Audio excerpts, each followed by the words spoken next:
Episode 26 of the Loose and Groovy Baseball Show. It is a rainy Good Friday, April 18th here, and me and Parker are back with the weekly episode talking about baseball. It's been a pretty exciting 2 weeks so far. I feel like I say that every week, but baseball is exciting. Parker, how are you doing this morning? I'm doing pretty good. I'm just glad we got in with I know I have 5 exams coming up, so Yep. it was nice to be able to take a break from all that and just kind of talk baseball. So Yeah, it is finals week here for us at school. But then that means summer is right around the corner as well, which is really exciting. I know me and Parker both have a lot of exciting summer plans coming up, including this.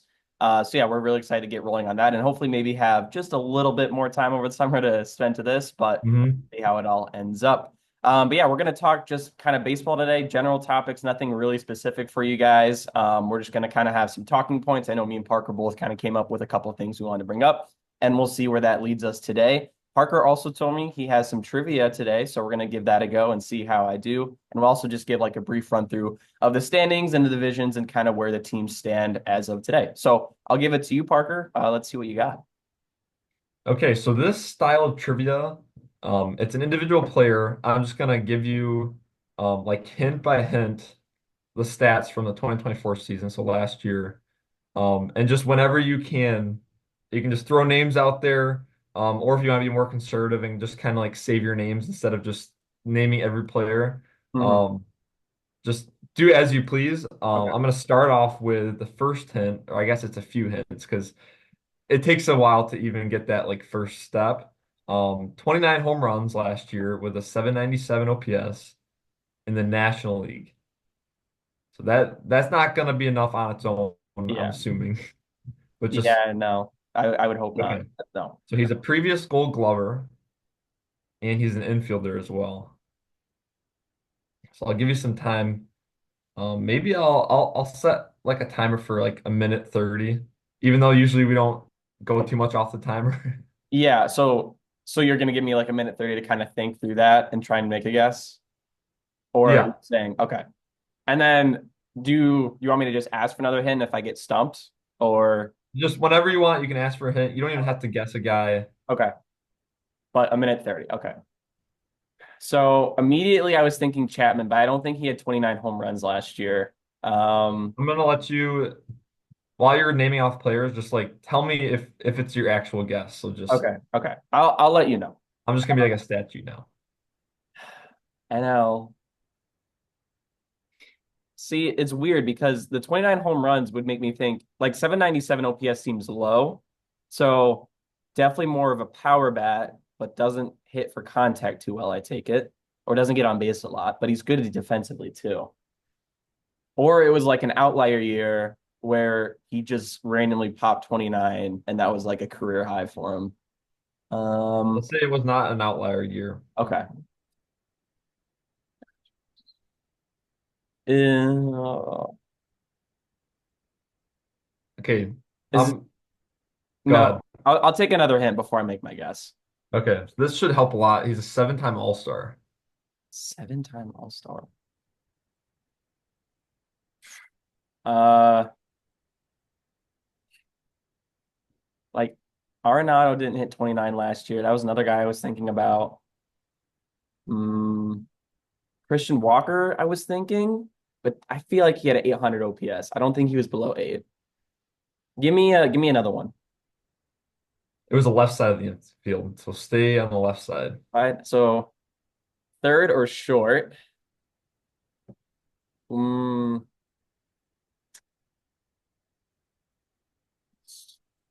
okay. Uh, now I'm thinking Trey Turner, but did Trey Turner hit 29 home runs last year? I don't think he did. Especially because I was more low on Trey Turner. So I don't think I would have been low if he had 29.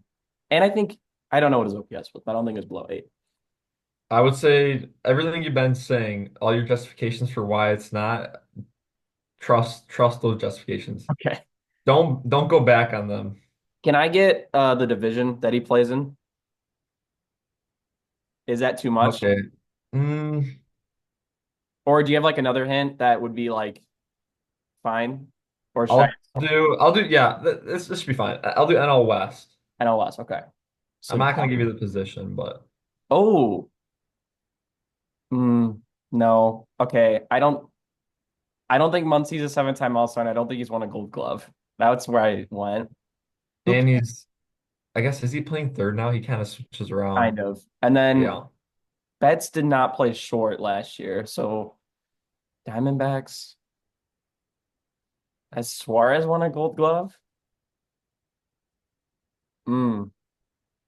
Seven-time All-Star? I don't think no, there's no way Suarez has won it. Yeah. Suarez is not. He's Yeah. probably a one or two Yeah. timer. Okay.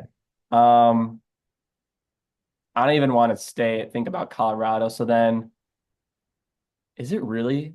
So it's maybe between Chapman and oh, Yeah. Manny Machado. Yeah. That's Sammy Machado, 29 home runs, 797 OPS. In the National League. Previous Gold Glover, infielder, seven-time All-Star, left side of the infield. 3.1 WAR, 58 career WAR, 344 home runs. Actually, a pretty underrated player. He wasn't at one point, but I feel like he's just kind of fallen under the radar. And he is on track to be in the Hall of Fame, I feel. yeah. Machado's one of the weird guys where for me, it's like when you talk about some of the really good players from like Mhm. 2012, 2013 until now, I feel like Machado's easily forgotten, especially like Yeah. his time in Baltimore and stuff. Mhm. Even something I kind of forget about too. I mostly just think of him as a Padre right now. And Yeah. like there's also that weird season where he was in LA for like the second half. Like I just found that out recently. The Dodgers. Oh, I forgot about that. I remember, I can picture him in a Dodger uniform. That's weird. I think he was on it was the 2018 World Series or yeah, because they were facing the Red Sox. I think he was the final out in that World Series. Okay. So probably Yeah. got traded when his arbitration was up or something like that. Okay, well that was good. I feel like I can if we do another one of those, I think I can get it before we get to division. Um, Mhm. but yeah, the 797 OPS definitely threw me off with the 29 home runs. Especially for Machado, because I feel like you'd probably assume he'd be higher than that most of Mhm. the time. Right. Roll down Okay, here. we'll go over to the standings now and just kind of do a quick run through. I will kick us off with the AL. So starting off with our division, the AL Central, the Tigers find themselves in first place. Just do they did they just no, they just started the series against the Royals yesterday, right? Yes. First game. Yep, they won game one. But also just coming off of series win against the Twins. The Mhm. Guardians are second, the Royals are third, then the Twins, and then the White Sox in fifth. Moving over to the AL East, we have the Yankees in first, followed by the Blue Jays in second. The Red Sox follow in third. The Orioles are in fourth, and then the Rays find themselves in fifth. And then in the AL West, we have the Rangers sitting atop. The Mariners are in second. The Angels are back down in third. Athletics in fourth, and the Astros find themselves in fifth place. What does the NL look like? So for the NL Central, we got the Cubs in first place, Milwaukee in second, the Cincinnati Reds in third place, St. Louis Cardinals in fourth place, and the Pirates in fifth place. Then looking at NL East, we have the Mets in first place, the Phillies in second, the Marlins in third, Nationals in fourth, and the Braves surprisingly in fifth place, which is insane. We can talk about that later. And then the NL West, we had Padres first, Dodgers second, Giants third, D-backs fourth, and Rockies fifth. That division is just a powerhouse right now. So, I wanted to. So the couple times we talked about the Tigers already, I feel like I've been on the more excited side than you have been, or you've been on the Mhm. more cautious side. So I want to get your thoughts now that we're a couple more games in, 11 and 8, sitting in first place, beat the Twins in a division. Now you're off to a good start against the Royals. Swept the White Sox too. Yeah. They're also the only team in the AL Central with a positive run differential right now, and it's by quite a bit. So, I mean, and I know you watched a lot of the games, so I just want to kind of see where you were at on where they stand. So I feel pretty good. In my mind, our starting pitching has been, I think it's been the best in the American League. Um, like you look at the one, Skubal 2.66 ERA. This is going off the top of my head. I'm pretty sure these numbers are right, but Flaherty second at a 2.55 ERA.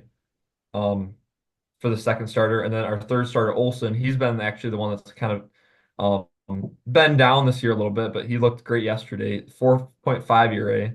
So 2.66, 2.55, 4.5. Job with a 3 ERA, and then Casey Mize with a 2 point, I believe 2.6. You're spot on, Like, by the way. This is impressive. I just looked up the numbers. You're very close actually, on all these ERAs. Yeah. Uh, 2.6 for Casey Mize. So you look at those top four ERAs, and there's not one higher than three. And I think Olsen will come around to bring that lower, not quite to the 3 point, but this mhm. rotation has been amazing. I don't know the numbers in terms of bullpen, but I know that they're top like five, top 10 range in the MLB. So the bullpen's also been pretty good. And then this offense has been like surprisingly a lot better than we assumed it would be. They did take a step back in the Milwaukee series. They scored nine in the first four innings, and then they didn't score in the next 22 innings, so that hurt the numbers. But they are, let's see, fourth in the American League in OPS, and they're 10th in the MLB with a 723 OPS, 231 batting average. So they've kind of been banking a little bit on like the doubles, extra base hits, maybe not even so much the home runs. But the offense has looked a lot better, and they're waiting for guys like Parker Meadows, Matt Vierling, to come back. So I'm feeling pretty good. It helps that our division looks very, very bad right now. Yeah. Um, like Kansas City, their offense is, I don't know. We've went back and forth on this, but their offense is not good at all outside Bobby Witt. Even Salvi took a step back, which that cannot happen with how much they banked on him last year. And they're still waiting for Vinny Pasquantino to fully come around and be the guy they know that he can be. So I'm feeling pretty confident. I don't want to get too excited because we're only 3 games over 500, and if the Royals win the next 3 games, then we're right back in like second or third place. So Yeah. um, I'm feeling good. I don't think the starting rotation, those ERAs are sustainable. I don't think that's going to last. So that's scary because like our offense is playing, they're kind of overperforming right now Yeah. compared to what we thought would happen. So I don't know what's really going to level out. Like, is that rotation going to go down? Is the batting going to get better, or is it going to go back to what we thought it would be? Um, I think I'm still pretty confident for the division. I think I've asked you this before about Torkelson. Do you think what he's doing is, I mean, not sustainable to the point of like, Yeah. what he has been doing, but sustainable to where, we see this level of performance like across a full season? I would say yes.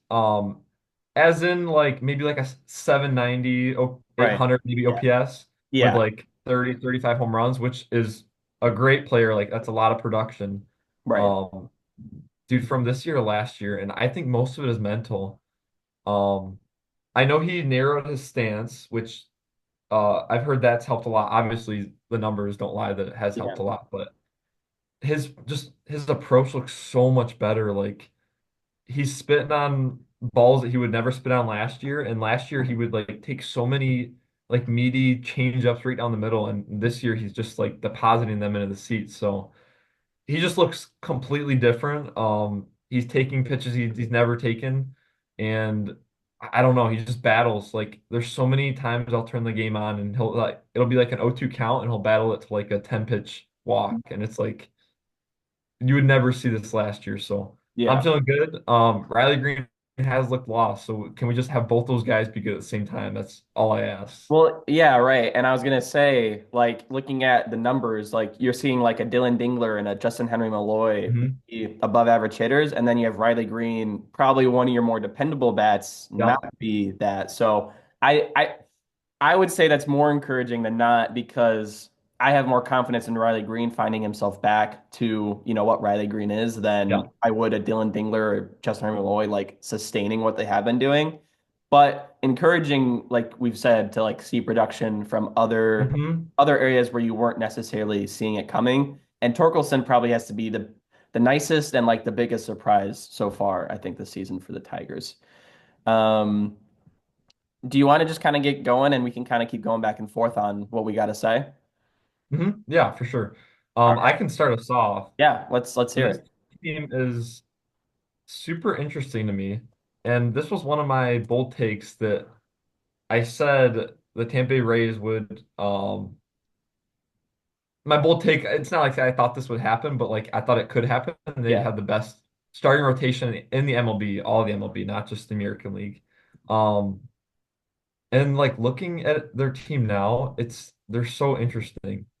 So they're 8-11 with a plus 11 run differential, which is the third best run differential in the American League, which doesn't say much because the AL has kind of sucked this year. Hmm. Um, but they're seventh in OPS in the MLB with 751 OPS, which is second in the American League, which we never see out of like these Rays offense. And pitching eighth in ERA in the MLB at 3.58. And like what's surprising about this is okay, it's a very, very small sample size. They have not won the close games this year, which is why they're 8-11. Hmm. Um, but like it seems like in the years past they always like figured out how to win those close games, especially because their bullpen just got it done. Like last year they were 80 and 82, which you would think that'd be like a statistically that should be like a -4 run differential, -8 run differential. They were -59, so they just won a ton of one-run games. Hmm. So a lot of these topics that I bring up, I'm just gonna kind of like talk about it and then like relay a question on you, or Yeah, I'll just start off with a question. that works. So like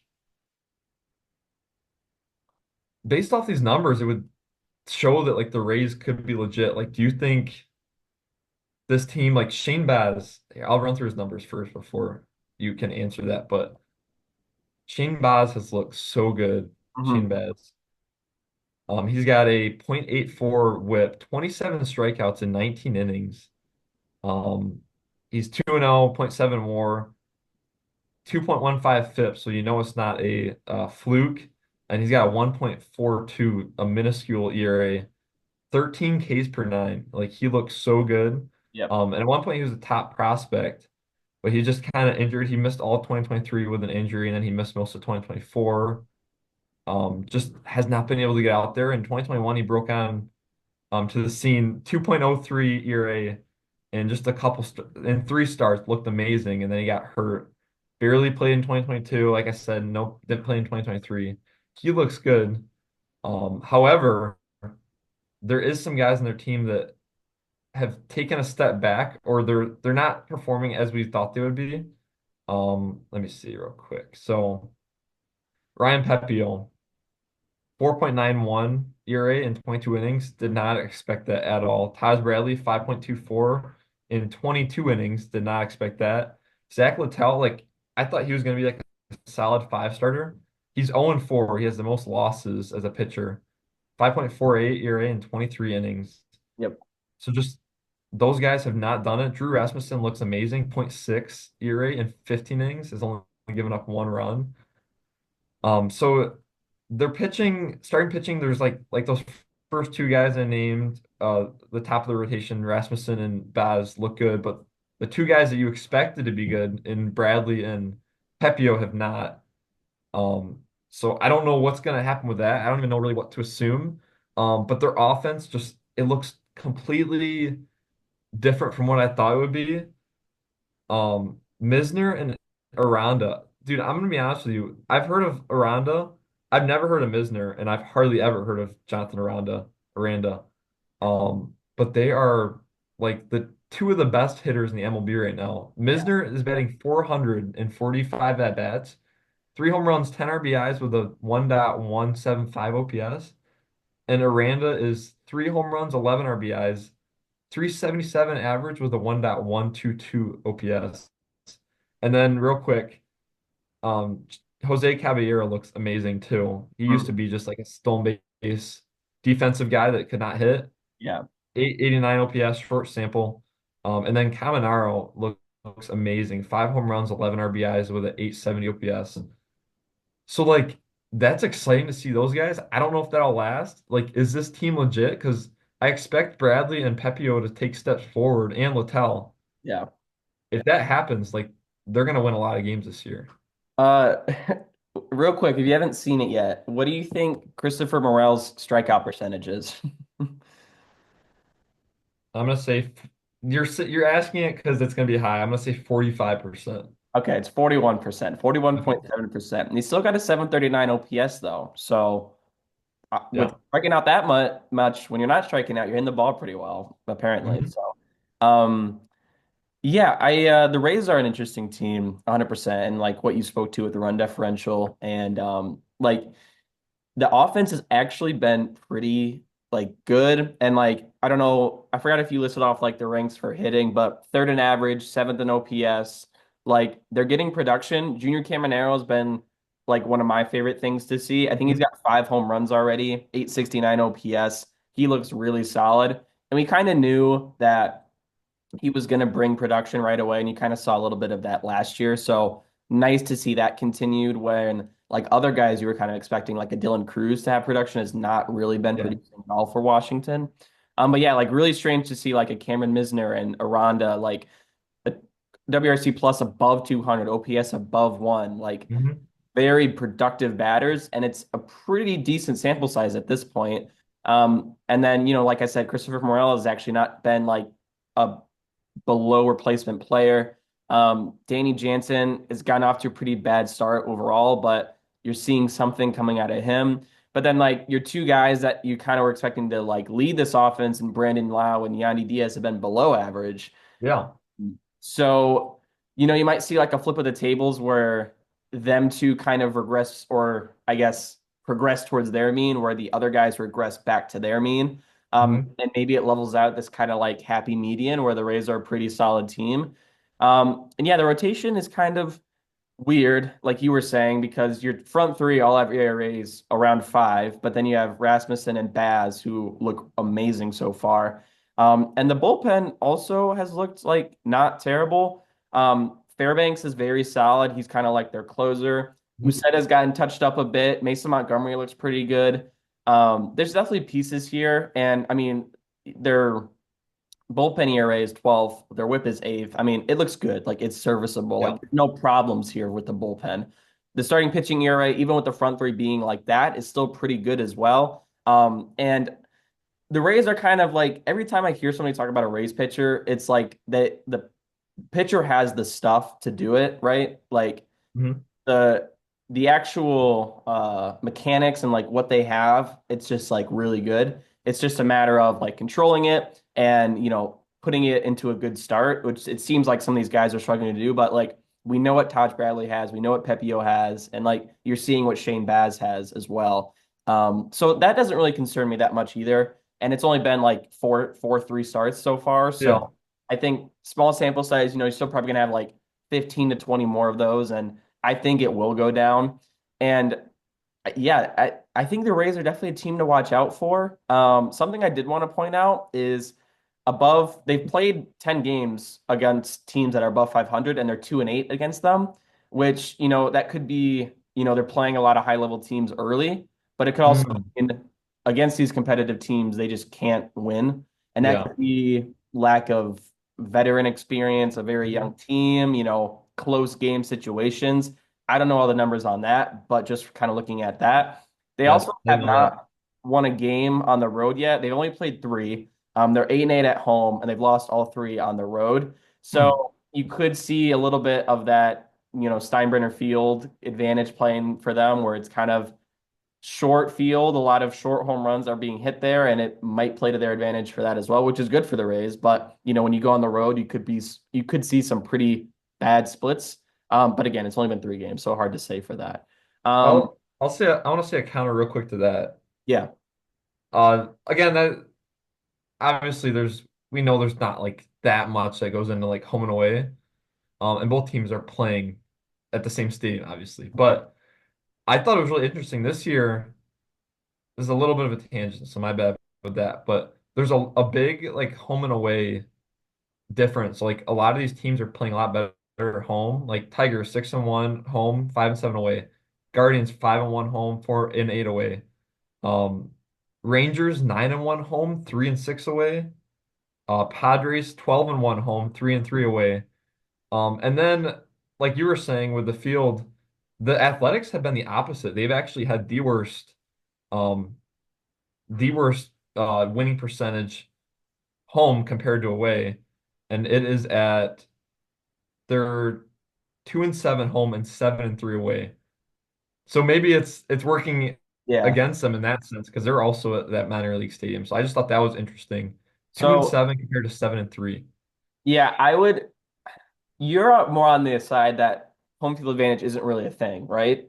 Is that kind of what you? Correct. Yes.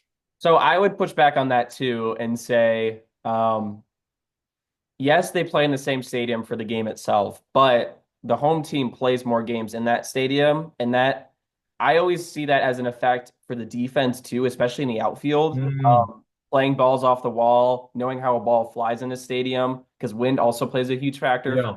too, and adjusting to that. Like uh, watching some of the White Sox games from this past weekend, it was really windy. And I mean, guys in the infield and the outfield are starting at a certain point, and they're probably 20, 30 steps away from where they started just based off the wind and where the ball's taking it. Also, reading it off the back wall, reading it off the foul, if like there's a line drive down the Yeah.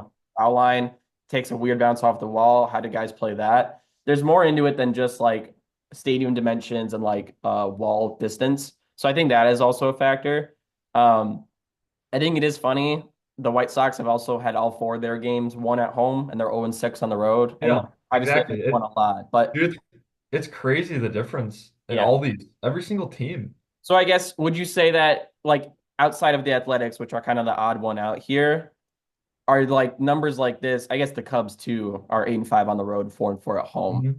But like a team like the Padres hadn't lost at home all season yet until this past weekend, or like the Yeah. Dodgers are 10-2 at home. Like, do you still see it as like kind of just a anomaly, or do you think like home field advantage is like maybe a little thing?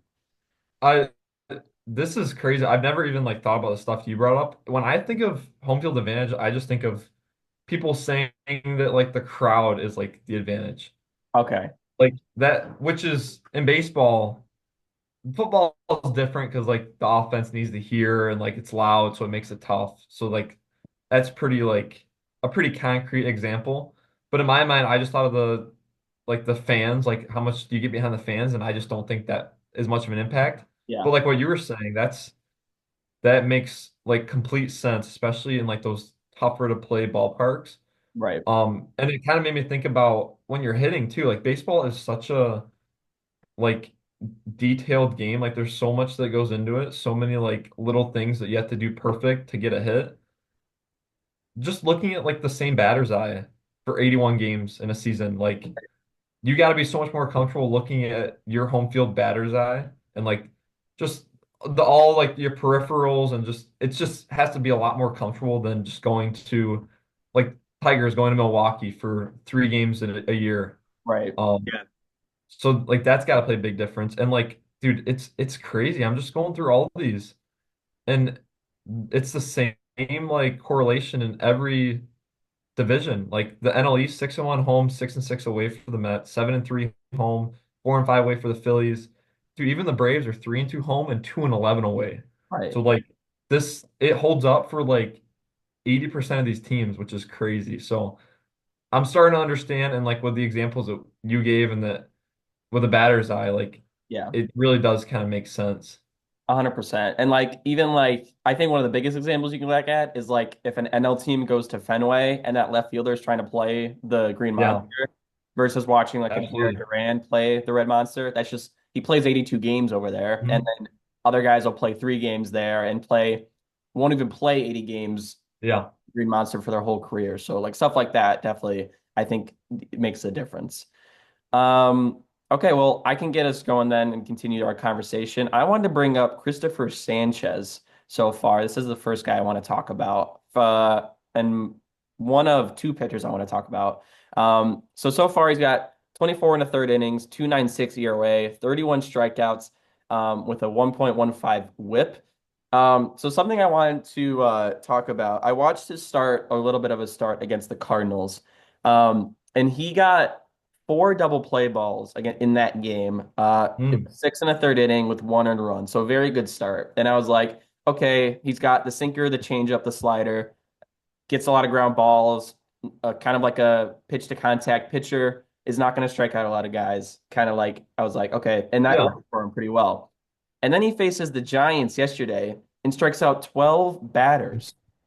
I was like, you can't do both of those things. Like usually it's like one or the other, right? Yeah. Ground ball, weak Mhm. contact. and then you don't have the strikeout stuff. But then he strikes out 12 against the Giants. And I did look it up. The Giants have been striking out quite a bit this season, so that could also be something. But 12 Yeah. hits in, I think it was 7 innings he pitched. That's very, very impressive. I want to say that was the most he had in his start as well. Um, but I've been thoroughly impressed by Sanchez so far, especially when you're seeing Aaron Nola get hit up a little bit. I know Wheeler had a rough start the other day too. Suarez is still on the IL. But seeing Jesus Luzardo and Sanchez be dependable arms for the Phillies right now, when maybe you're more kind of traditional or like set in stone 1-2 have been Hmm. rocky at times has been huge for them. I also wanted to look up, I forgot if we ever said Sanchez as like a long shot or like dark horse NL Cy Young.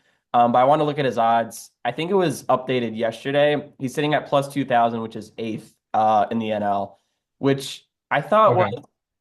I mean, honestly, that's pretty fair. There's a lot of good arms in the NL, and I just wanted to see where it was at. And yeah, he's had a very good start to the season. I think that is going to continue. Also, Hmm. that changeup and his slider are filthy. So he has 17 and a half inches of horizontal arm sign break on that changeup. So he's a Wow. lefty. So the pitch, when he throws it, is moving away from righties and towards inside on lefties. He's Hmm. got a 39.6% whiff on that, and he's got a 41% whiff on the slider too. It's just 3 pitches, and he's making it work so well. And I've just been very impressed. And those numbers, I think the horizontal break, I think, is like 3 inches higher than the average for a changeup. And I think that is what he got most of his strikeouts on yesterday was that changeup. So I've just been very impressed with him.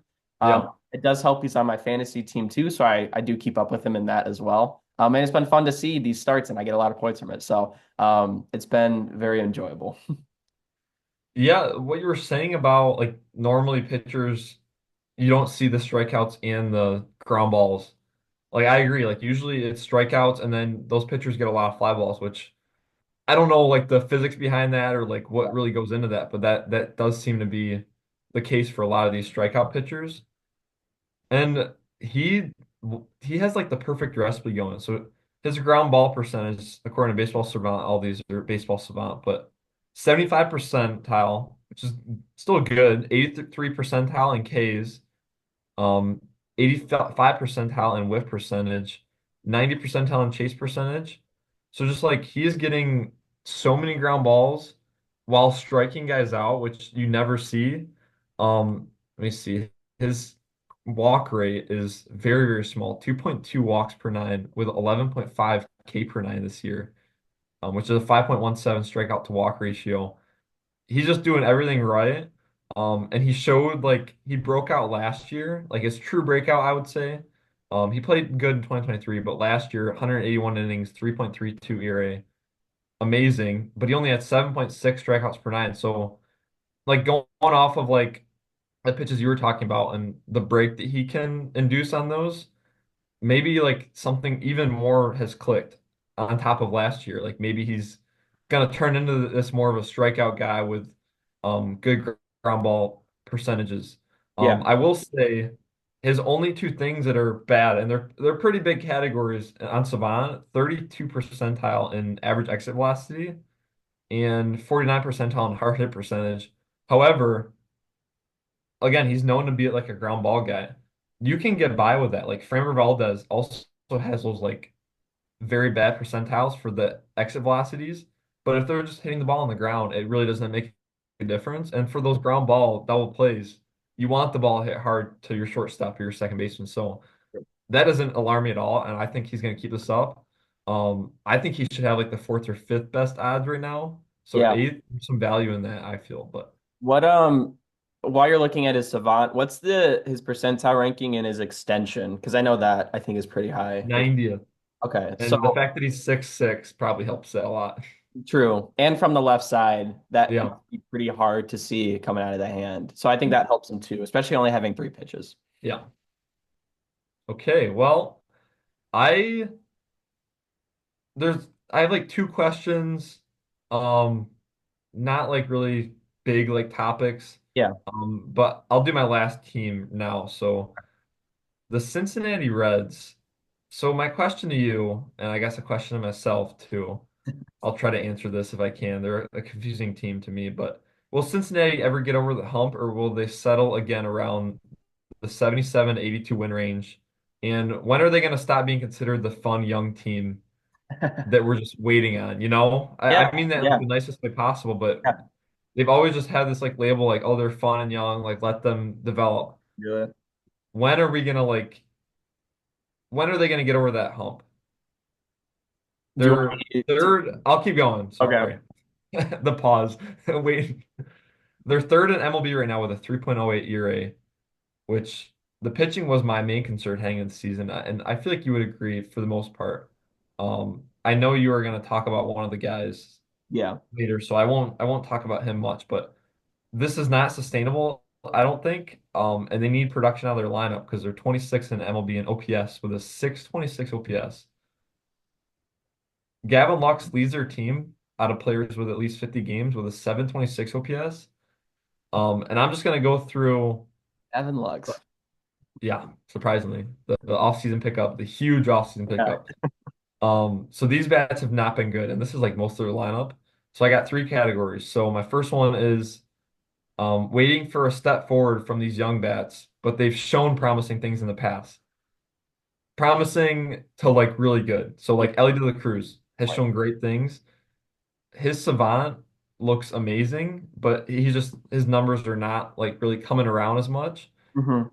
Average exit velocity 94th percentile, 90th in barrel percentage, 92nd in hard hit percentage, 93rd in bat speed, 91 in squared out percentage. He's just striking out a lot. And that's really just the swing and miss is just it's always been bad, but like it's really bad this year. So that's the concern. Matt McClain, 3 home runs and only 35 at bats, 200 average with a 819 OPS purely from those 3 home runs. He's just been hurt, so like Yeah. I'm not. He has. It's not like he hasn't been good, but I'm just waiting to see like I is he was the Matt McClain from before the injury? so I was gonna say you were one of the higher guys I talked to Mhm. about Matt McClain heading into the season. So you're not really concerned with like the slower start from him. No, and it really isn't a slow start. He was just hurt. Yeah. The 200 batting average, I don't think that's him. Also, I don't think 3 home runs and 35 at bats is him. I Okay. think it'll kind of even out. I was looking at the wrong guy. He's actually off to a pretty good start, actually. Yeah. So I was yeah, okay, keep going. But again, we'll just wait and see. Spencer Steer he's been like good in the past, and he's also one of those young guys that has shown that he can be like this promising bat, and he's just looked lost this year. Let me pull up his numbers real quick. So this year he is batting 120 with a 405 OPS in 54 plate appearances. Yeah. And then in 2023, his good year, 23 home runs, 86 RBIs, 820 OPS, one of the more underrated guys. Last year, 20 home runs, 92 RBIs, 721 OPS. So he's just been looking terrible this year. He's only 27 years old, so he's got time. And then Will Benson, I don't know, like this guy when he broke onto the scene, he was like very good. He was hitting like huge home runs and like I just thought he was like gonna be one of these young guys like Matt McClain, like that was gonna propel them. Yeah. Last year, negative 1.4 WAR, 76 OPS plus. This year has not played really at all. But I'm just more concerned that he'll be what he was last year compared to the 863 OPS and 128 OPS plus that he was in 2023. Right. Um, and then my next category, middle-aged bats that have shown in the past. I won't talk about these guys as much, but PJ Friel, 29 years old, has shown it in the past, but he's looking terrible this year. Jake Fraley, also not looking good this year. He's also 29, has shown in the past. Like these guys need to step up. Jeimer Candelario, they signed him to a 3-year, 45 mil contract. He's 31 years old. They need him so badly. He's posted a negative 1.3 WAR in the 2 years he spent with Cincinnati.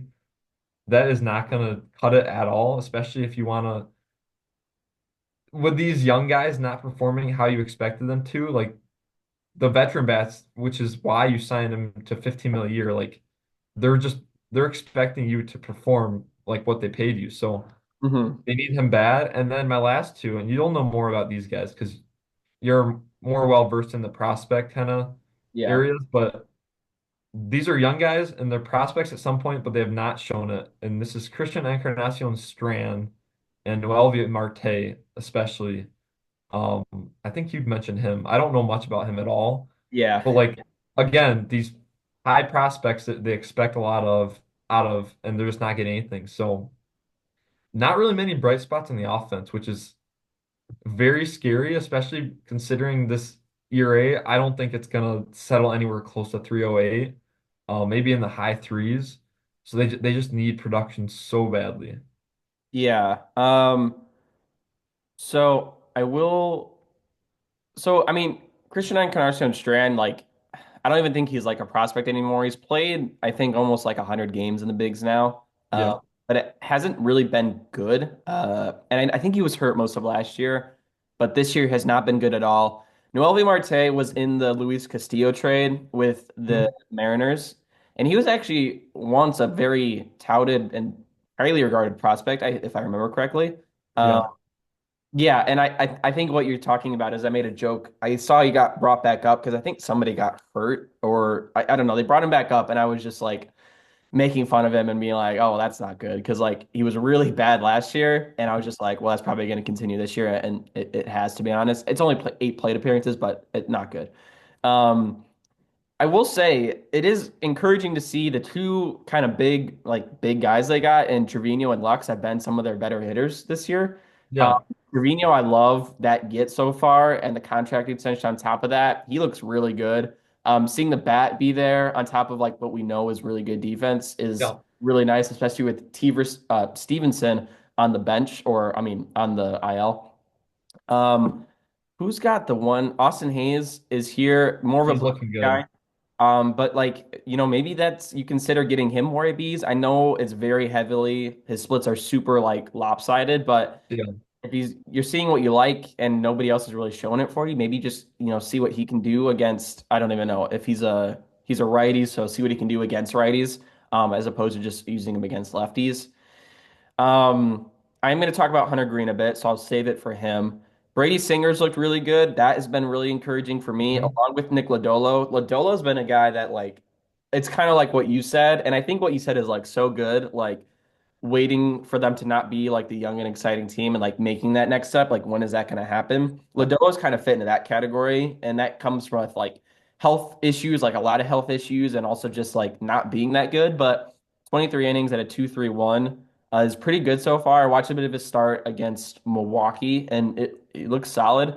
Not walking anybody, which was really good. More of a ground ball guy, and that's been encouraging. And Singer, like I said already. I believe he got touched up a bit actually yesterday by Seattle, which is kind of strange. But he's been 3.38 in 21 innings at striking out 10 per nine. That's Hmm.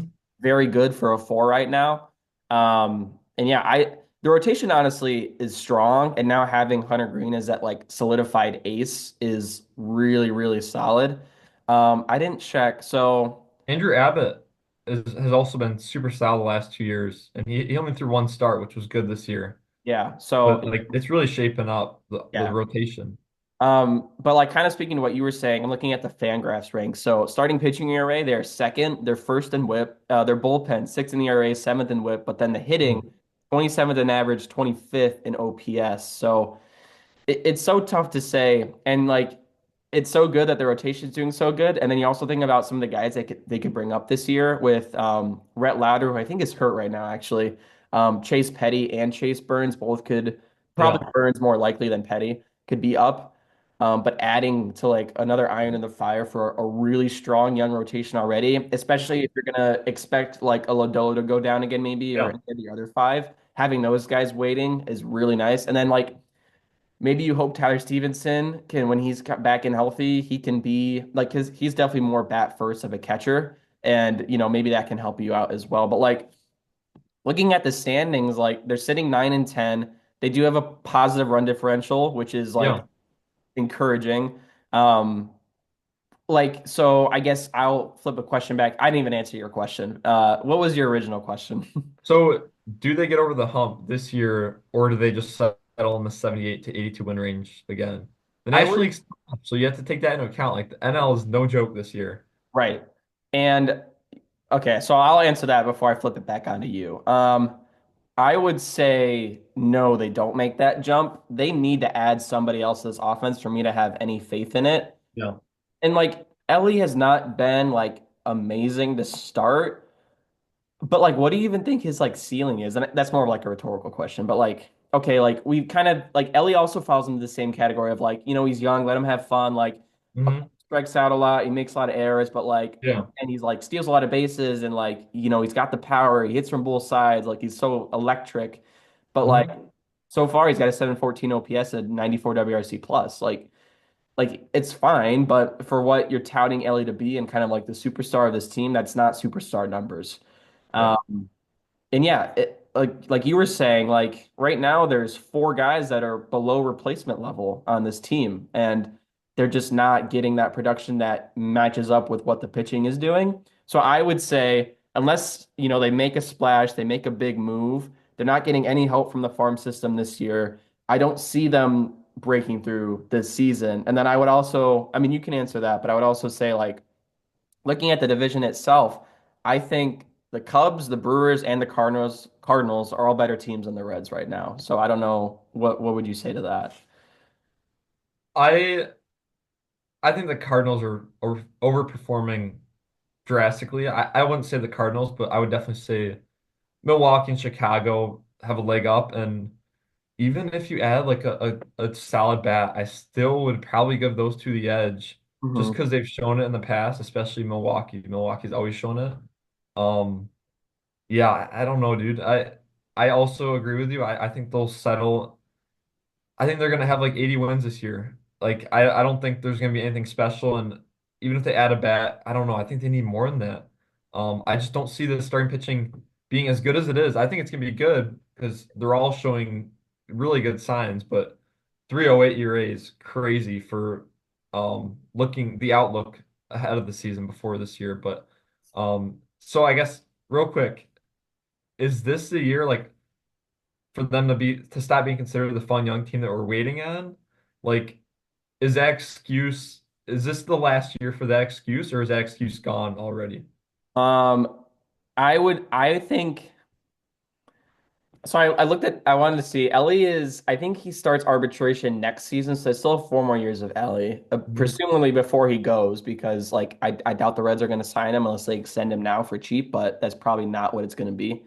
Um, yeah, I would say. The only thing I would put a pause on that is with Burns and Petty and Louder coming up. Yeah. That is kind of like the last wave of what this like kind of movement of young prospects have are like left kind of, I would say. Mhm. Once all those guys are up and we see that full rotation with Greene, Louder, Burns, Lodolo, and like Abbott, um, and I think we'll be able to tell by the end of the season where this team's going to be heading into Yeah. next season. And I think it could get ugly pretty quick if we don't see improvement because then you kind of got a group of guys you don't really know what to do with. And unless you're willing to make like these big moves, I Yeah. think you're going to be stuck in this kind of like mid purgatory for a Right. couple. Just waiting. So I kind of agree with what you're saying Yeah. 100%. I will touch a bit on our guy though, a bit of positive for Reds fans because I kind of feel like we're just like clowning on him. But Hunter Greene is looking like an NL Cy Young out of the gate. 27 and two-thirds innings, 0.98 ERA with 31 strikeouts. He's got a 0.58 whip. I'm sure you've seen this, but his average fastball velo this season is 99.4. That is the average velo. Mhm. Um, that is impressive in itself. I also noticed he's thrown 121 sliders this year, also one of probably the best pitches in the league. Nobody has hit it yet. It's a zero batting average. So nobody has touched it. Nobody's done anything with it. And he's thrown Wow. it 121 times. He's got a 54% whiff rate on that slider. I think elite level is considered high 30s. So you're really seeing that fastball slider combo be devastating against other teams. I'm wanting to watch a Hunter Green start because I haven't yet, and anybody that watches it will tell you it looks like elite level stuff. The fastball is flying out of his hand. It has been extremely, extremely impressive from Hunter Green so far. It could be a two-horse race between him and Paul Skeens for the NL Cy Young this season, which would be Hmm. super exciting. Yeah. But yeah, having this guy lead that rotation is definitely a really, really good thing for the Reds. Do you have anything else to add on him? He's just so good. Dude, his numbers, these are like the Grom-esque, like Yeah. how DeGrom starts his season usually before he gets injured, unfortunately. Um, 1.5 WAR in 27 innings. Last year he had a 6.2 WAR in 150 innings. Last year he was insane. This year his numbers, they're like video game numbers. 435 ERA plus, 0.57 WHIP with 3.9 hits per nine, which is insane. And I'm looking at Savant, everything looks amazing. Um, and here, one sec. This is kind of like what we were talking about with the strikeout guys that don't get the ground balls. Strikeout percentage, 84th percentile. Ground ball percentage, 4th percentile. So 23% ground balls in the 4th percentile, which is crazy. Yeah. Um, but it doesn't matter. Like he'll just strike you out. So Right. or just get weak contact in the air. So yeah, I agree. I think he's so good, and it's so exciting for Reds fans. He's only 25 years old. Um, and let me see. I wonder, I'm guessing they have 4 years of control left, counting this year, or 3 years. Let me see. I think you might be right. It might be four, including this year, but I don't know off the Free top. agent after the 28 season, so 5, 6, 7, 8. So 4 years counting this year. So I think actually the way it's going to work out is him and Ellie will be free agents at the same time, which is So like, that's your window. Like they have to take advantage of it. right. I mean, I'm guessing they're gonna get. Hopefully, they hold down one of those guys, and like, or the Dodgers doesn't take them, or the Yankees. Yeah. Like, hopefully, they can hold on to at least one. I doubt they hold on to both. That's a lot of money. Hmm. Um, and maybe they can extend them now, but like, has it hit the point where they're too much money now? Even Yeah. So I don't that think Ellie has gotten to that point. Like, Ellie's not hasn't gotten to the point where he gets that like huge deal. right. And so it is a weird thing where Ellie has been built up to like skyscraper level Mhm. superstar, and the numbers probably, depending on who you ask, have not reflected that yet. And so Correct. I wonder if they even try to do an extension where, Ellie might be way too high for them based on what they've shown him. But it's like you want to lock him down, but then also from the Reds side, have you even seen enough to want to lock him down Right. long term? That's another thing to consider. I think they've definitely missed the window on Hunter Greene now. I think Yeah. that window was probably last season when he had his kind of breakout in the second half. Yeah. Um, with the start of this season, if that keeps up, they'll probably just have to, enjoy the 4 years you have with him. But I think the window for the extension might be gone for him. I think he'll be one of the top frontline guys for the next couple of seasons. And like that's this tightrope that the front offices that they walk. Like, Yeah. do you pay them when like do you pay Hunter Greene when he had a 4.4 ERA Mm, and you expect him to be good, but he hasn't shown anything. So like you're taking like a huge risk. right. Or do you wait until he has that 2.75 ERA season, but then his value like doubles? Yep. So it's like it's so tough. And like Elliott, in my mind, it's like, okay, they should be scrambling like right now while he's not performing to extend him, but also like you said, he's built up to such a high level that like his agent's gonna want so much money and he Hmm. hasn't shown it. So do you pay that? Yeah. So it's so tough. Like there's a lot of risk that goes into signing a guy like Elliott to that like 250 mil extension that Bobby Witt got. Yeah. 100%. Um, do you have anything else on the Reds before I move on I do to? not. Okay. So I feel like we've kind of been talking about this team a lot recently, but I did want to bring them up again.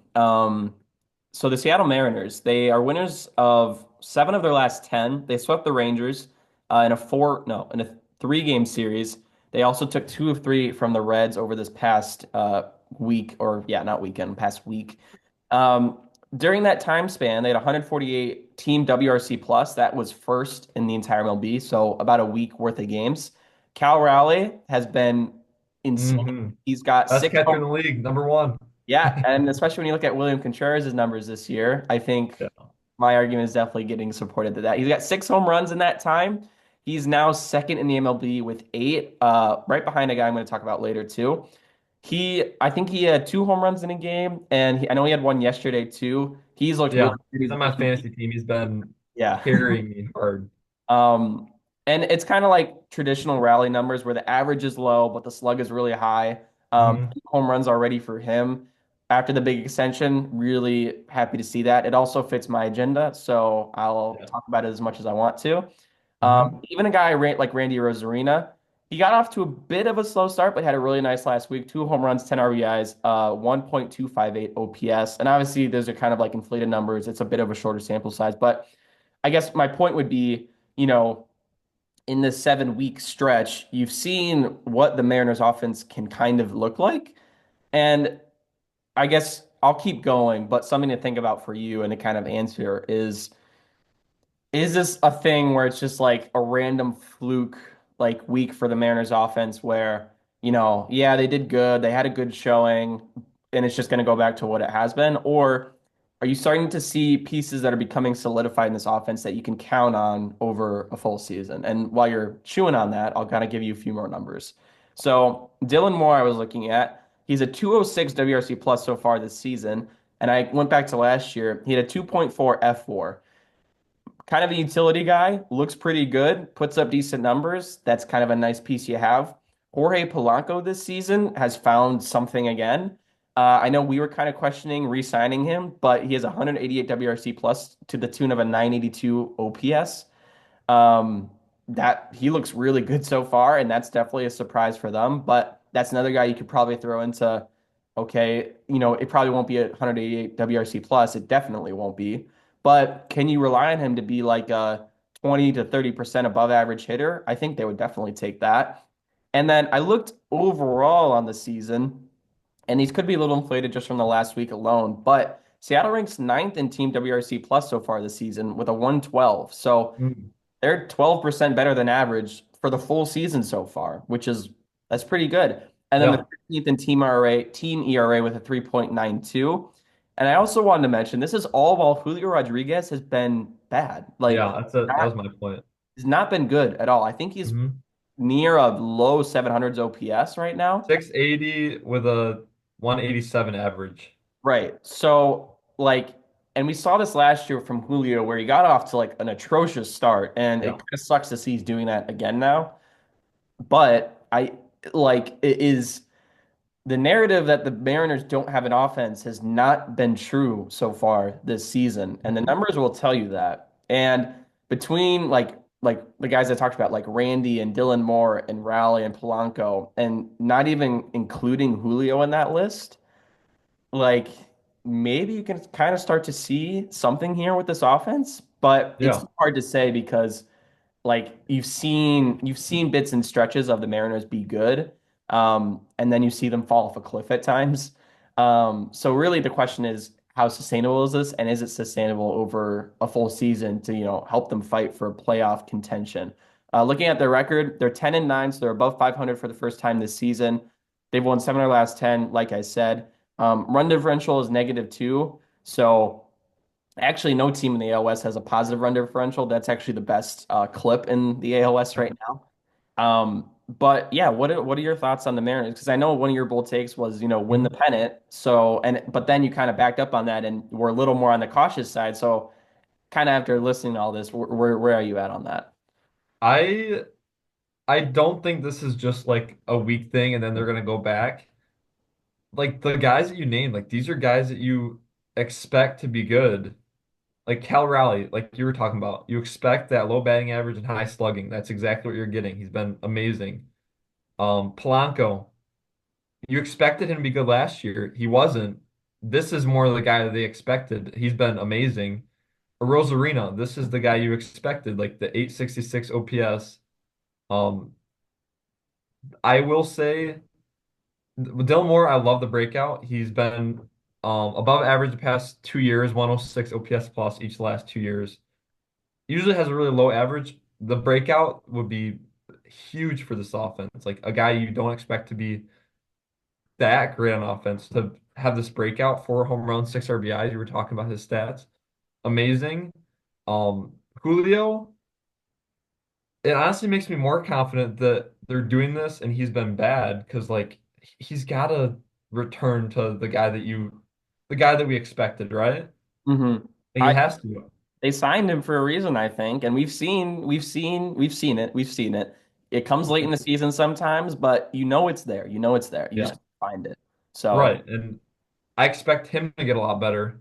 My worry, so yes, I agree. I think this offense is kind of taking a turn, and I really want them to because yeah, I know I bash them a lot, but I also like went on their bandwagon. I guess there probably is no bandwagon for them, but but like the hype train, like you're the getting hype train for yeah, like the pennant, like, and you were saying like 3.93 ERA, I think you said their ERA is going to be better than that at the end of the year. Like the rotation's going to get better.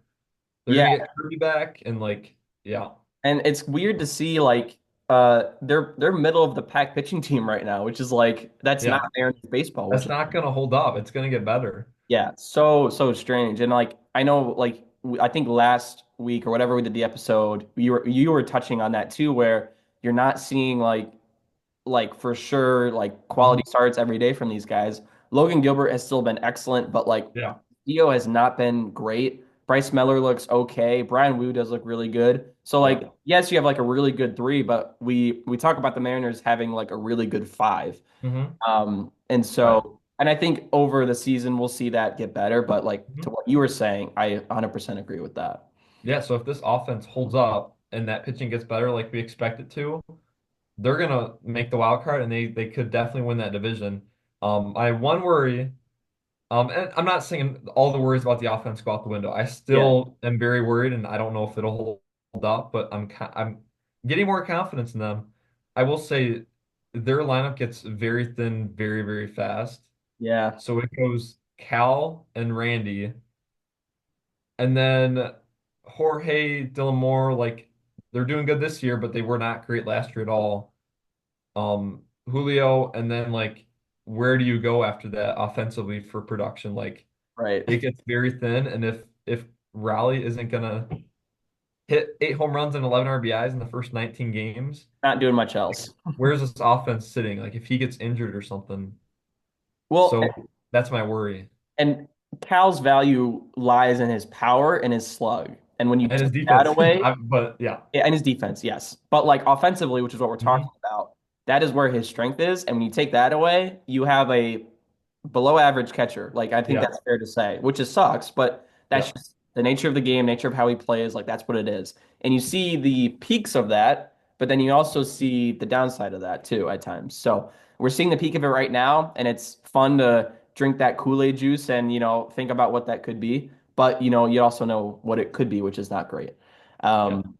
So we'll see. It's going to be interesting. And one of the surprises, I guess I would say so far for me, starting off the year. Do you have another kind of like talking point before I move on, or I have a very quick one, and then I'm all done. okay, Um, we don't have to like dwell on these teams or talk about them really that much, but the AL obviously has looked very bad this year, and the AL has this is kind of like carrying out from last year. Like last year, the NL was way better than AL too, so that it's not like it's just a fluke that they've Mhm. started out bad. Because I really do think that they're a lot worse than the NL. But you look at all these teams, American League, National League, and let's say don't worry too much about the leagues. Just in terms in your mind, like know which league these teams are in. So you're going into a playoff series. Is there any scary team in the American League that you don't want to face? National League, I'm gonna give the 5 teams that would scare me. I don't think there's really any in the American League. I don't even think the Yankees, without Garrett Cole this year, that rotation does not scare me at all. And I think you Yeah, can get to that rotation. National League, Dodgers, Padres, D-backs, Phillies, Mets, I think are all, even the Braves, I think the Braves are gonna come back to life. Those teams are all scarier than any other American League team in my eyes. Is yeah. that crazy or like do you agree with that? Um, I agree with that, and like what you said about like the NL having more like menacing opponents in the playoffs. I don't think I agree with like there not being any in the AL. So I guess I could like say who I would be like worried about. Rangers, maybe, yes. I like the Rangers a Yeah. lot. And So I've said that before. Rangers are one of them, and I'm actually going to talk about them later, but Rangers are one of them. Uh, I would still say the Yankees are, and Okay. I would say that because of Aaron Judge and Yankee Stadium, I think are the big two. Yeah. The In the fact that playoffs. seeing them take advantage of that field so far this year, like your Ben Rices, your Austin Wells, your Jazz. like seeing how they hit there and knowing who Aaron Judge is, like yes, the rotation has its own concerns, but that like those two things alone would make me worried to face them in the playoffs because Yeah. I feel like they could be down in a game and kind of flip it on its head at any point. Yeah. Um, AL Central, nobody. Like, I Yeah. think that's kind of obvious. But I would say at the very least, the Yankees and the Rangers would be like, okay, you actually got to like be a little worried. Yeah. Outside of that, I agree with what you're saying. There's not much to be threatened by here. So would you even okay, I'll cut it down even. Let's say top four scariest teams. Dodgers, Padres, D-backs, Phillies. Like, do you think the Rangers or Yankees sneak ahead of any of those teams? Mm-mm. Probably not, which is crazy that what about the Mets? Are Mets If that pitching staff has been doing what it has been doing, sure. But I might favor the Rangers and the Yankees over the Mets. okay, so we got the fifth and sixth spot, but just the fact that the top four teams Yeah.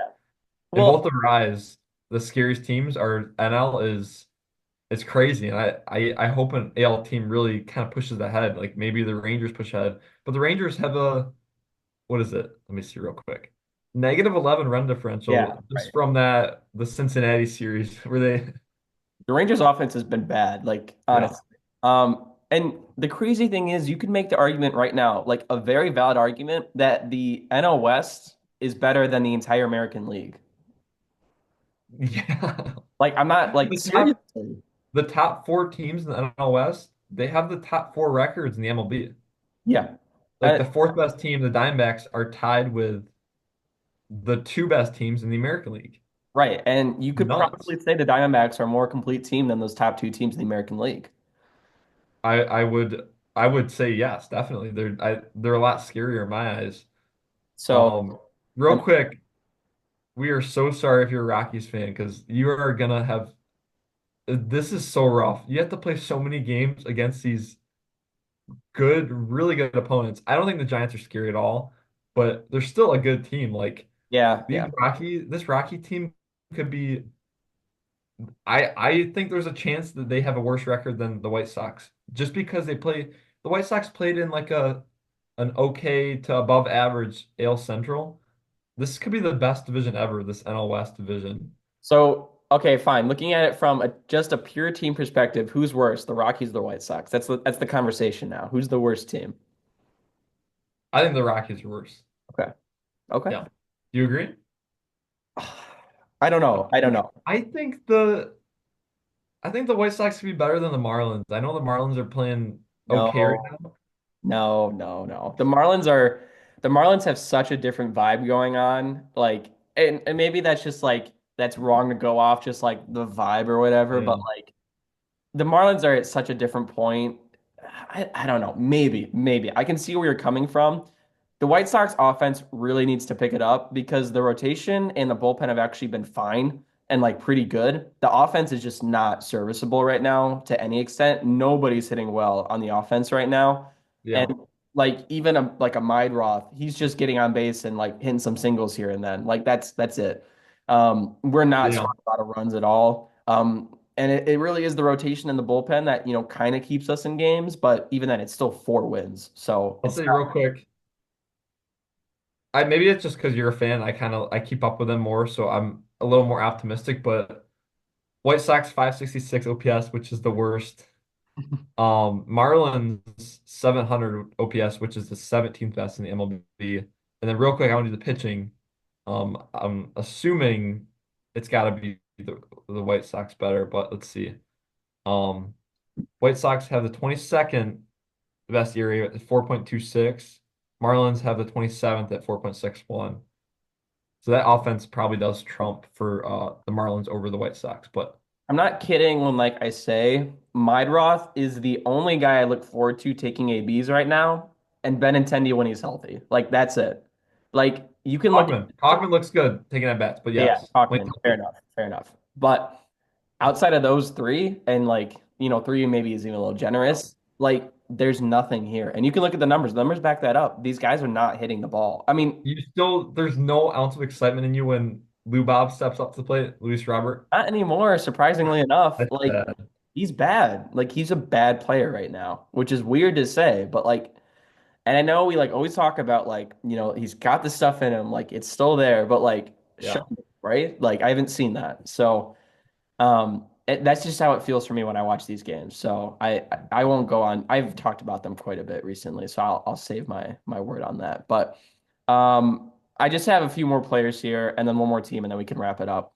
Pete Alonso has been one of the best hitters in the league recently, or this season. 5 home runs, 1.138 OPS. He is hitting the cover off the ball. He's got a 96.3 average exit velocity coming off the bat. That is absurd.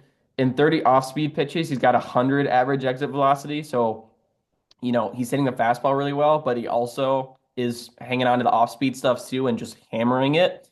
His expected slug on the 197 fastballs is Mm. 998. These are insane, insane numbers. Across the board, like yes, the power is there, but he's also just smashing the ball. And I heard you say like I'm assuming you just looked up his baseball savant with all that red. Yeah, really good.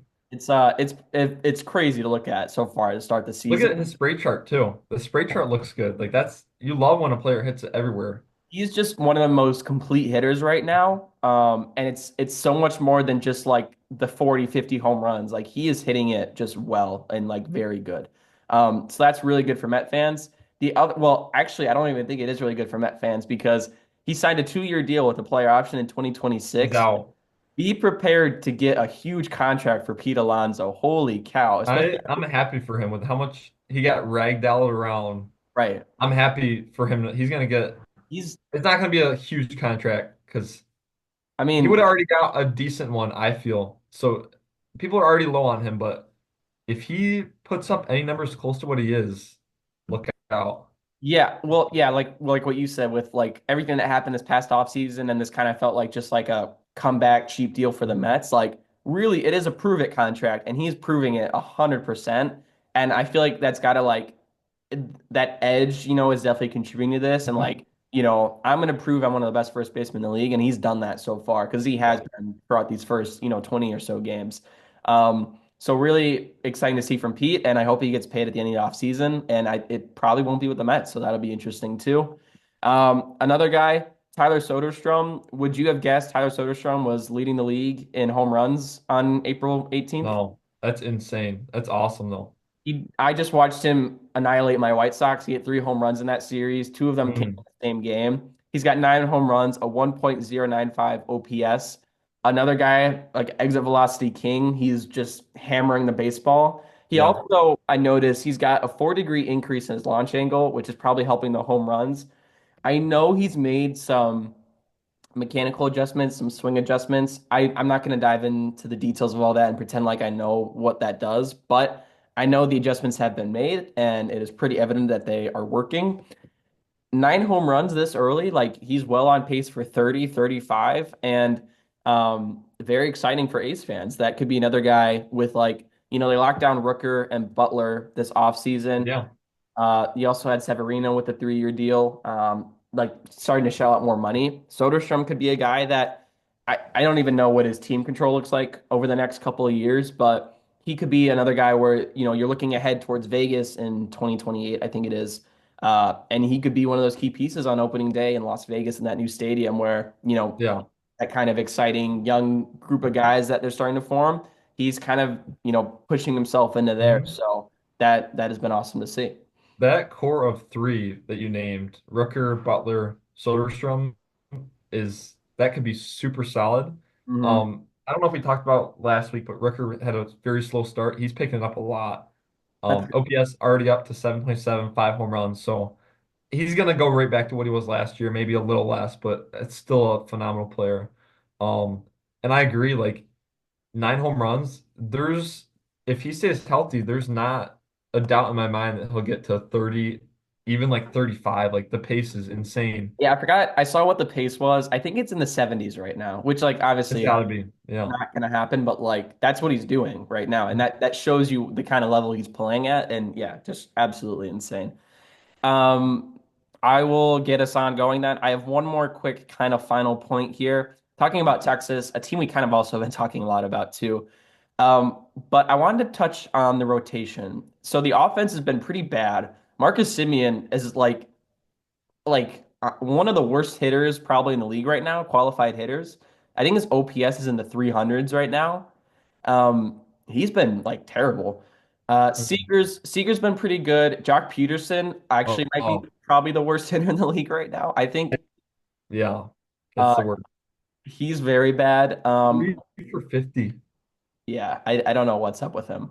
What? Adolis Garcia's been fine. I White Langford I know has been pretty good. So like there's guys there that are contributing. I Sorry, real Oh, quick. you're I good. don't think they're platooning Jock. Are they I not? think they're just throwing him out against everybody because he's got 50 at bats and everybody else got has like 60. So So maybe probably. he's probably his batting average is probably really bad against righties as well. I'm not saying, Yeah. but maybe you need to just rely more on him purely against righties and just never face a lefty. That's I'll have to look into that, see what his splits are, if they're actually doing Mhm. that. But that's something to keep track of. But like you still have your Langford, your Garcia, Seager. I think like Jonah Heim and Higgy have been pretty good as well. But I think you're kind of seeing those offensive struggles contribute to that run differential, the negative Mhm. 11, like you said. But anyway, the rotation has been super encouraging to me because you're starting to see like what the five could be. And so it kind of looks like Maui, Eovaldi, Leiter, Rocker, and then DeGrom. I didn't even talk about DeGrom here because DeGrom has been the worst of these five, pretty much. Yeah, Rocker, I guess Kumar Rocker's probably been worse, but DeGrom does not look good like at all. Molly's got 19 and two thirds with a .92 ERA. Eovaldi 24 and two thirds, a 2.55 ERA.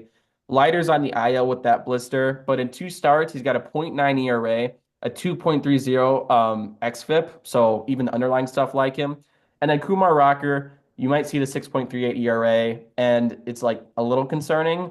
But yeah, yesterday he had to start against the Angels, 7 innings pitched, 8 strikeouts, 3 earned runs, no walks, and even Rocker's xFIP is a 3.78.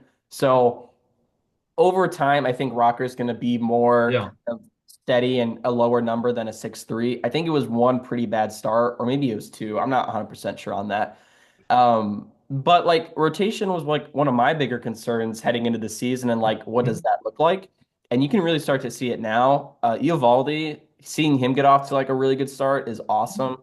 But like following that, like even if DeGrom is like in the threes, man, like it's like you can have Eovaldi, He will. DeGrom. I'm more than confident that he'll settle in the three Yeah. range. I guess the one thing that was concerning is that he got touched up in Seattle against the Mariners. So like in a pitcher-friendly And ballpark, Mariners, this new yeah, offense, I guess so. He ran into the buzzsaw Mariners offense. the buzzsaw. Yeah, Known to I've never heard dissect that. opposing pitchers. So yes, but like Eovaldi, DeGrom, and then you can have a combination of Molly or Leiter and then Rocker. And so Yeah. thinking about that for the season, but then also into the postseason, that's pretty exciting on my end. And the numbers have been good so far, and I think that's super encouraging. And Mhm. you just hope that these guys that like your Jock Petersons and your Marcus Simeon, like Simeon, I'm less concerned about than I am for Jock. But the offense, I I do have those numbers. Um, so take everything I said about Jack Peterson with the splits, throw it out the window. oh, 3 plate appearances against lefties, 2 walks, so really only one at bat. He's 0 for 1. yeah, And then 49 at bats against lefties or against righties, sorry. he's been bad. With a .61 average. So he's actually looked better against lefties in the 3 plate appearances. So forget what I said about the platoon. So even when he's platoon, he's just been bad. Yes, correct. Wow. Okay. I Um, don't know what's going on. I don't know what the secret is, but yeah. So, but like what we've talked about with like the Rangers and like this boomer bust, like we know what that offense can be. And when they get hot, the Rangers could probably be go on a super hot stretch, especially with this rotation now. Um, so yeah, I'm pretty encouraged by that. The run differential is, I think, more concerning for sure. But at the same time, they're 12-7. They're winning games. They're first in the Yep. AL West. I feel like it's their division to lose right now. Do you agree with that? Mhm. I would agree. Yes. Especially with the Astros, and we didn't really talk about them. They might be a team we talk about at some point, but they could. I mean, they have not looked like the Astros of old, which is kind of weird to say. But they're 8-10, and they sit last here so far. Um, I will say last year, did the Astros win the division last year? ye- yeah, they did. Six versus three. Yeah, because the Tigers played them. Yep. Because the Tigers were the lowest wild card seat, I believe. And no other Um, team in the AL West made it. It was just the Astros. So that's yeah. And this like stuck in my mind a lot. And I think the Astros are still very much here to stay. Like I think you would agree. Like you're not like out on the Astros. They're only eight. no, no, no. But last year they were 12 and 24 after their first 36 games, and they made like a historic Hmm. comeback to get in the playoffs. Like they were Okay. um let's see, largest deficit by the Astros trailed in the AL West 10 games on June 18th. They were back, 10 games back. Yeah. Wow. And then they went on a 7 game winning streak. Um, so yeah, I think they 100% could come back to life, and they've done it more in the past than the Rangers. But the Rangers did just win the World Series in 2023. So Yeah. It is weird to see the numbers. Like Christian Walker's got a 482 OPS. Jordan's got a 695 OPS. They're only Jeremy two players. Pena, What? Pena, what's he Uh, sitting at? 682. Okay, well, So, I thought it'd be worse than that, but that's good. typical Pena numbers, to be honest. Yeah. But Paredes and Altuve are the only two above a 700 OPS right now. And Wow. it's a 788 and 732 respectively. So it's not even like good. So yeah, I think you're right though. Like I would probably still say it is the Rangers division to lose, Hmm. but don't count out the Astros just yet. And like we say they're last place, but like they're a game behind the Angels and the Athletics. They're 2 games behind the Mariners and like 3.5 behind Texas. So it's like it's still so early. It's like yes, they're last, but like that Right. could change in a couple days. So it's Yeah, not anything too much. Do you have anything else to add on top of what we talked about? I do not. All right, well, I think that's going to do it then. We hope you guys enjoyed today's episode. Kind of just a smorgasbord of conversation and lots of good discussion about what we did. But yeah, it's been really interesting to see how the season is shaking out so far. A few surprises, a few things we kind of were expecting, but it's been fun to kind of just keep up with it and see what we got going on. If you want more loose and groovy content, more seeing of me and Parker, be sure to follow us on social media, Instagram, TikTok, YouTube. We got stuff coming out there more than just once a week, like we do for the podcast. It's at Loose and Groovy Baseball Show for everything. We hope you guys enjoy Easter Sunday. That's coming up too with Good Friday today and Easter Sunday as well. So yeah, he is risen. He's risen indeed. Happy to see that. Absolutely. Um, yeah, we'll see you guys next week. Hopefully, that'll be well. We'll see. I think we will. End of finals week. We should be able to squeeze some. Potentially. Yeah, hopefully. But yeah, enjoy baseball the rest of the week. We'll see you guys next week. Signing off for now, me and Parker. Thank you.